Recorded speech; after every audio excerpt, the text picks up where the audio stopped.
தண்டகாரண்யம்னா என்ன என்ன அர்த்தம்? தண்டம்னா ஒரு ஆயுதம். காடுகளில் முனிவர்கள் வந்து தவம் செய்யும்போது இப்படி கையை தூக்கி இப்படி வச்சிருக்கும்போது அது முட்டுக்கோள் மாதிரி வி ஆமா. ஷேப்பில் இருக்கும்ல, ஆமாமா. அதுக்கு பேர் வந்து தண்டம். இன்னொரு தண்டம்னா நேரடி பொருளாக வில்லுன்னு இன்னொரு மீனிங்கும் இருக்குது. தண்டம்னா குற்றம்னு ஒன்று இருக்குது. தண்டம்னா குற்றம்னா குற்றம் செய்தவர்களுக்கு விதிக்கப்படுகிற அந்த தொகை வந்து தொகையோ வேலையோ தண்டம் கட்டுறதுன்னு சொல்கிறோம்ல, அது வந்து தண்டம்.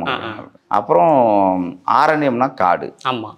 இதை மாதிரி ஆயுதம் ஏந்தியவர்கள் வாழ்ந்த பகுதி, வில்லேந்தியவர்கள் பழங்குடி மக்களை குறிக்கிற சொல்லாவும் அது வரும். வேறு நாடுகளில் குற்றம் செய்துவிட்டு அவங்களுக்கு தண்டிக்கிறதுக்காக காடுகளில் அனுப்பப்பட்ட ராமனாக இருக்கட்டும், சீதையாக இருக்கட்டும், லட்சுமணனாக இருக்கட்டும், இல்லை மகாபாரத கதைகளில் இருக்கக்கூடிய பஞ்சபாண்டவர்களாக இருக்கட்டும், அதை மாதிரி நிறைய குற்றம் செய்தவர்கள் நாடு கடத்தப்பட்ட பகுதியாகவும் அது ஒரு காலத்தில் இருந்திருக்கலாம். இது பல்வேறு கோணங்களில் நம்ம வந்து அதை சொல்லலாம்.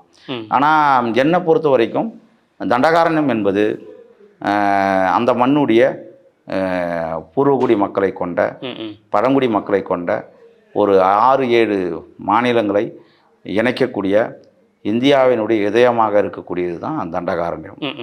அது இந்தியாவினுடைய இதயம் அப்படின்னு நான் ஏன் சொல்கிறேன்னா, ஏறக்குறைய 40-60% வந்து தண்டகாரண்ய காடுகளில் தான் கிடைக்குது.